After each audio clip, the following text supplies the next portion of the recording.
Welcome to the Introduction to Calculus. I'm Mr. Stark. This is the 7th and final video of the Introduction to Calculus series. I'm getting a little sad, but I've really enjoyed the series, and when I think about it, we've covered so much. Topic 1, limits in motion, the tangent problem. We learned how that's connected to the derivative. That's pretty amazing. That's a huge concept in calculus. Topic 2, limits in motion, the area problem. It relates to a big idea in calculus called the definite integral. Super important. Good to get an understanding of that beforehand. Then topic 3, more about limits. So great. There were 3 lessons dedicated to that, and we learned the ins and outs and limits, something that usually is a challenge for students when they start out in calculus. And now we've arrived at topic 4, numerical derivatives and integrals. And this is the topic in which calculus teachers cringe and they think, no, don't teach the kids that. Don't show them the shortcuts on the calculator. They need to know the algebra completely before they learn that stuff. But I'm confident. I'm confident that you checked out the second video, 1B. You learned about the derivative and the derivative function and practice those concepts. If you haven't, I recommend going back there and making sure you're good with that, because this lesson will really make a lot more sense if you do that. And you won't be inclined to take shortcuts when it comes to that topic in calculus class. So if you have a calculator, a TI-84 calculator, I recommend using it and following it along. If you don't, that's okay. I'll show you screenshots of my calculator on my computer, and we'll work through the ideas using that. You could also follow along using this document, just like we have before. It's linked in the description. So let's get started. I have a new formula to share with you for the numerical derivative, but don't freak out. It's very similar to the one we talked about in topic 1. It's officially called the symmetric difference quotient. Here it is. We say the numerical derivative of f of x is equal to the quotient of these two things. It's a little long because of the decimals. F of x plus 0.001 minus f of x minus 0.001, close parentheses. All of that divided by 0.002. Notice where the symmetry comes in. We have 0.001 being added to x, but then we have 0.001 being subtracted from x. So if we think about this graphically, the limit of the difference quotient back from topic 1, what we do is we add a little h value. So we move a point to the right of the point of interest, and then we let that difference reduce in size. So it's all focused on the right side of that point. But in the symmetric difference quotient, we're focusing on both sides. So we're adding a little to x and we're subtracting a little to x. So we have a point on either side of the point of interest. And because those points are only 0.002, so 2 1,000ths away from each other on the x-axis, that means the secant line is a very good approximation for the tangent line. Let's try one of these by hand first. This example, compute ender, that means numerical derivative, of f of x equals x cubed. And let's say we're doing that at x equals 3, not to confuse you with the 3's or anything. Let's apply the formula to this example first. So we do f of 3 plus 0.001, because x is 3, that's our point of interest, minus f of 3 minus 0.001, all divided by 0.002. Now, I hope you know, many times we put the 0 in front of a decimal point just so that we don't miss the decimal point. We can plug this into our calculators now, but let's write one more step.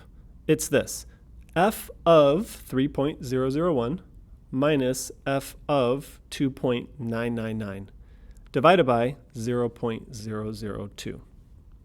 To do this on your calculator, you could either save x cubed as y1, and use function notation on your main screen, or just plug it in on your main screen, meaning 3.001 cubed minus 2.999 cubed. Then you can press enter and then divide by 0.002. The answer is 27.000001. So 5 zeros and a 1. But what does that even mean? Oh, I'm so glad you asked.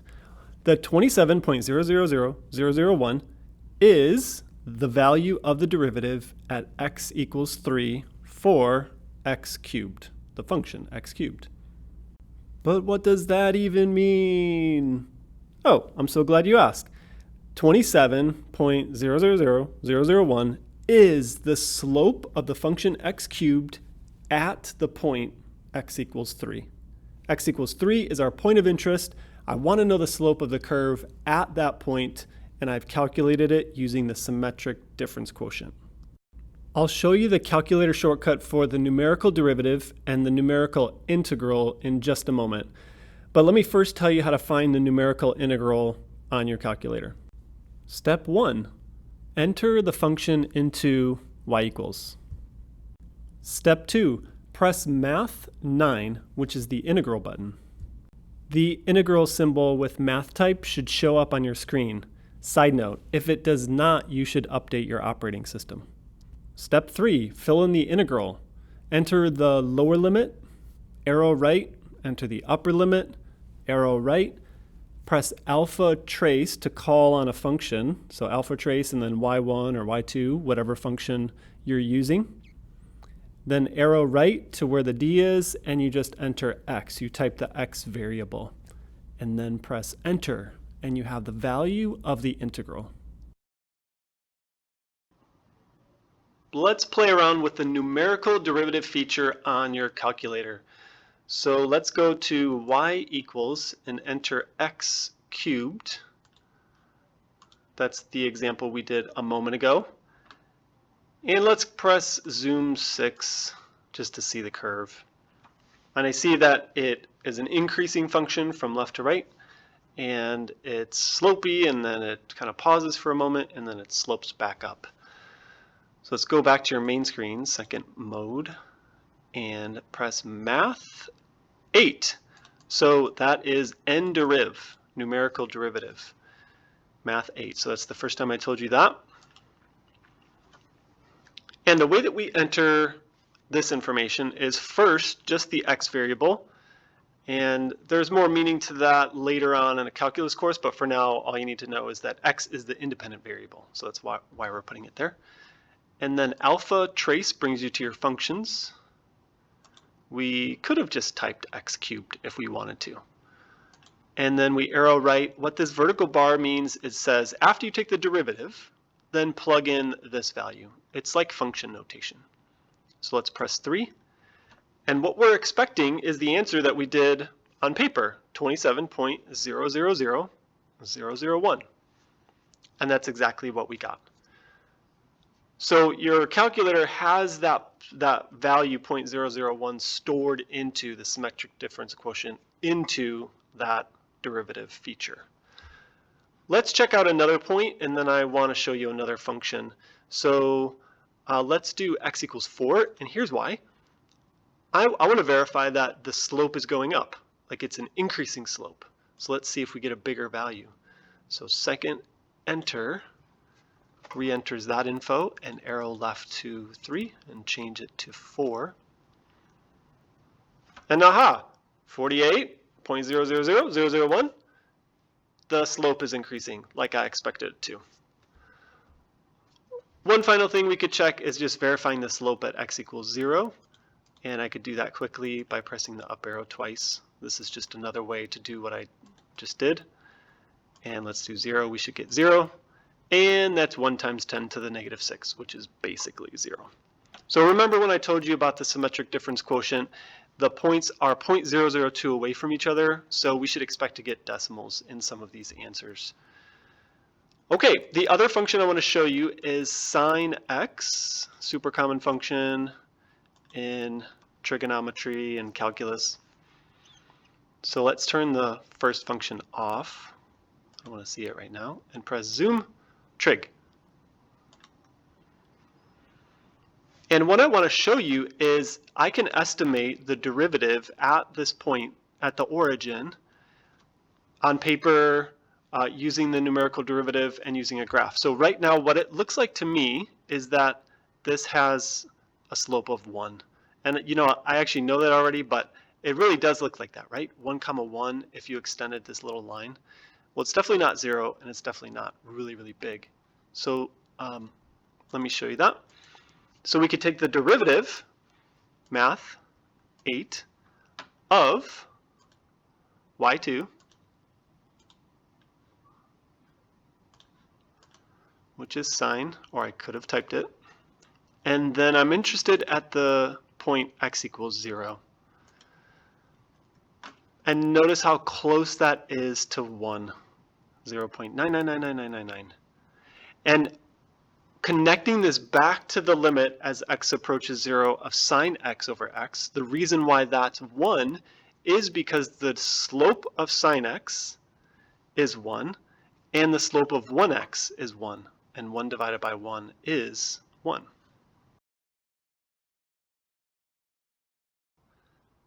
Now let's check out the numerical integral feature on your TI-84. Remember the steps were math 9, so FNINT, numerical integral. Function, F, function. Okay, so choose that, 9, and then enter the lower limit. Let's choose -3, and then go up to +3. Then I want to take the integral of x cubed with respect to x. All that means is x is an independent variable. Then press enter. Wait, what? 0? What does that number even mean? Well, 0 means it's the area underneath the curve, between the curve and the x-axis, between -3 and 3. I'll show you why that's the case in a moment. But let's do another one. And then notice what happens when we do 0 to 3.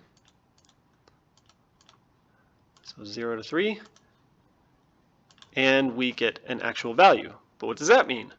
That's the area underneath the curve from 0 to 3.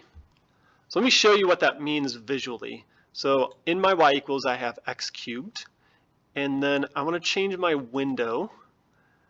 I want my y max to be 40, 40, let's say 30, and then graph.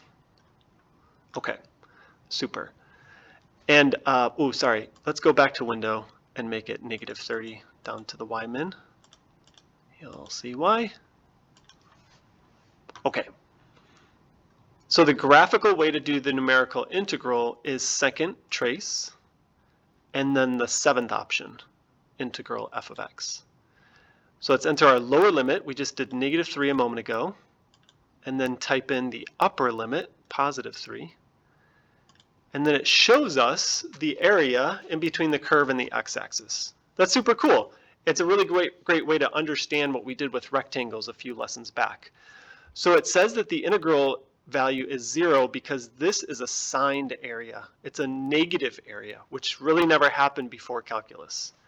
So that negative amount cancels off with that positive amount. So let's show the other one that we did.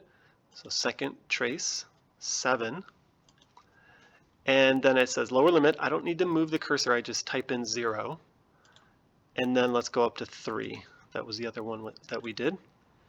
And then it shows us, aha, it shows us that the area underneath the curve, the integral value, is equal to 20.25.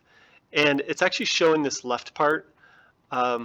If I did let me just change my window a little bit. And then we'll see. So we do that, second trace 7, and then go 0 to 3. So that's just that part. So the first time we did it, it included this part because we went from -3 to 3. And then this is only this area from 0 to 3 when we do that. So we have a positive value for that one because it's area underneath the graph above the x-axis, and then we had this one cancel off when we included -3. Let me show you one more. That's for the sine curve. So I'll turn this one off and this one on. And then let's do a zoom trig. And that is 7. So I got my sine curve, pretty familiar with it. So I want to take the integral and I want to find the area underneath the curve from 0 to pi. So this is pi over 2 and pi. So second trace and then 7. And I'll press 0 here. Why not? 0. And then I'll see if I could go up to pi over 2. No, pi I mean. So 3.14159. Ooh, that looks really good. I'll press enter there. Oh my goodness, it's exactly 2. How could that possibly be? That would be great to prove that in calculus class. So the area underneath the curve of the sine function from 0 to pi is exactly 2. That's wild. So does that mean this is -2? Exactly. Okay, so these are great visuals to use when we study the derivative and the integral. So I look forward to actually using those with you in the future. Let's end with an example that involves finding the derivative using data. First things first, let's analyze the data and see what it's all about. The table shows the height in meters of a coin that has been tossed as measured by a motion detector. So you have this motion detector in the room, maybe on the ground or on a table, and you toss a coin and that motion detector can see the height of that coin. So notice the data as time goes by, the position of the coin goes up and then it comes down. So around 0.8, 7.74 is the height, and then it decreases from there. So what we'll do in part A is estimate the instantaneous velocity, and then in part B we'll sketch the graph and use regression, which is more of like a pre-calculus idea. But that function will be helpful because then we'll be able to find the derivative of that using the Math 8 feature. In part A, we're looking at time equals 1.5. So notice the 2 points on either side of that, 1.4 and 1.6. All we need to do to find instantaneous velocity, the estimation of, is to use average velocity. So what we have on paper is 4.42 minus 5.84 divided by 1.6 minus 1.4. That quick calculation leads to -7.1 meters per second. So we're estimating the velocity of the coin as -7.1. It's decreasing, it's going down. So part B we'll do on the graphing calculator. So if you have one ready to go, you can join me and follow along with my screen. To graph a scatter plot of data, first we need to enter that data in the calculator. So stat, edit, and enter this data. I already entered mine, so you can pause the video, enter yours, and come back. So to actually plot this data though, we need to turn the stat plot on. Second, y equals, enter, enter. And then we could hit graph, but we should press zoom and choose the stat option, 9, so that it uses our data to create a great window. So there's our data. Wonderful. Now I can see the coin going up and coming down in a quadratic sort of way. So part B continues by asking for the model for quadratic regression. So we choose stat and right arrow to calc and choose option 5, quadratic regression. And list 1 and list 2 were the lists that we used in our stat edit screen. So we'll go down to store the equation. Frequency list we don't use. Alpha trace, choose y1, and enter, enter. And here we have our quadratic regression model. So the official answer would be this format with these values plugged in, maybe rounded when we do it on paper. But the calculator stores that entire function in y1. So we see the x squared term and the x term and the constant term. Aha, that's wonderful, because in part C, what it wants us to do then is find the derivative of that function at a specific point to compare it to part A. So let's graph that first, and we see the quadratic function. And I can trace that function, press arrow up, and see what different values are. So that's cool. And so let's go to second trace so that we could find dy dx, option number 6, which is the derivative of that function, which that notation in part C means s prime. So we're calculating the derivative at a point, and we're on that function right now. So all we have to do is type in the value that we want, so 1.5. It tells us the point, x and y, and it tells us the slope at that point. That's really helpful. That's really cool. In part A, we got negative 7.1, and here we have a number that's really close as well, negative 7.101212. Nice one. So that is officially the slope of that curve, which makes sense because up here, that coin has reached its peak, which it really pauses for a moment, and then gravity takes its effect and goes back down. So this is a negative slope at this point. So we got limits, derivatives, integrals, did the algebraic approach, the numerical approach, the graphical approach. Okay. We used paper, we used a calculator. Yeah, I think we're ready, guys. You are ready for calculus. And if you've watched all the videos and tried some exercises, I just want to thank you for learning with me and putting in the work to be ready for calculus. If you know anybody else who would benefit from this video series, please feel free to share the channel or the specific playlist with that person or group. The next video series is already available. It's called Limits, and it's the first unit for a Calc AB or a Calc BC class. So give yourself a break, take a day, maybe a half a day, and then check that out. Also, if you've watched all the videos and tried the exercises, I really want to know, will you post a comment down below so that I could send you the most recent math sticker I've created? Just want to send you a token of my appreciation for participating in this video series. All right, well, that's all I have. Thanks again, and maybe I'll see you next time.